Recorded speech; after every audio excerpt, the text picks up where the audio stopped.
the whole general point of why everyone is here is essentially ROI. It's essentially, we want money in the door if we're talking about customer education on the surface of it. So let's treat the customers kindly. Let's give them stories. Let's understand what they actually need. Like me in school, those teachers didn't understand what I needed. I needed a different way of learning, a different way of understanding figures because I'm dyslexic. So, let's get down to it and be, okay, why are these customers dropping off? Why is this customer not completing or even signing up in the first place? When I deal with clients, one of the first questions we ask is, where is there data or is there a lack of data? What are the pain points? What's going on, if we're just talking about customer education, what's going on with customers? Do you have data that says, oh, there's a drop off here or people aren't signing up? What are people struggling with? So another story is that most recently we had a client that never actually thought of sneaking in a bit of feedback into the course to say, look, here's X, Y, and Z. Was this actually beneficial in any way? Can you elaborate further? So we've plugged in an open input so people can write, yeah, this was amazing, or no, this sucked because of these reasons. And at least now that's like the sort of first stage of collecting customer feedback in real time in the course as to direct on each learning objective.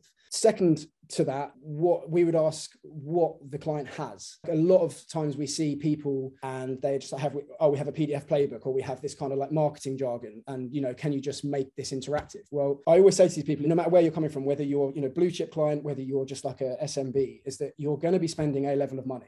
Whether that money means anything to you, the bigger the client gets, you're still spending it, right? So you still want results. So if you're going to do it right from day one. To lead back to my story is, I always say, why are you doing this?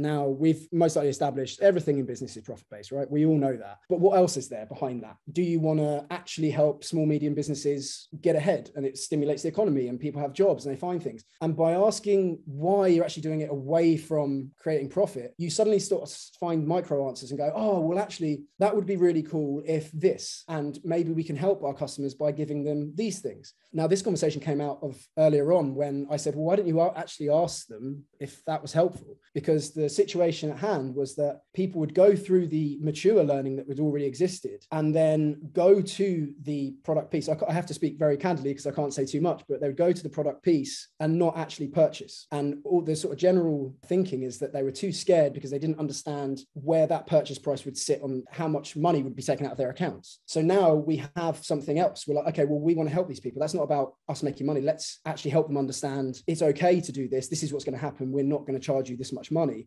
And then therefore they're confident they will then make that purchase. Then you're back to your why of, yes, this is for profit. So why is definitely the key here for sure. I guess the next question we'd ask, what team do you have? Do you have designers? Do you have people like us, learning developers? Because we have it all. And usually we start from scratch, but we also work with teams that have, different kind of key pieces. So we recently worked with Spotify that Chi mentioned earlier, and it came to us as very much like, okay, we need to get this done now because, everyone has an academy and we need it finished. And Spotify is an immensely impressive company, and their stats are through the roof, ridiculous. So there is this element that you want to just punch out these figures like, oh, we have, this many listeners and we have this and we have this. So we worked with the team they had to understand, how do we shift that from like a big marketing piece into actually teaching them? So in regards to that, we kind of used pre-questions and guesses and sort of fun, simple questions to lead them into marketing jargon, but in feedback. So, you're being sold, you're being told how amazing they are, but it's kind of sneaky. It's under the radar.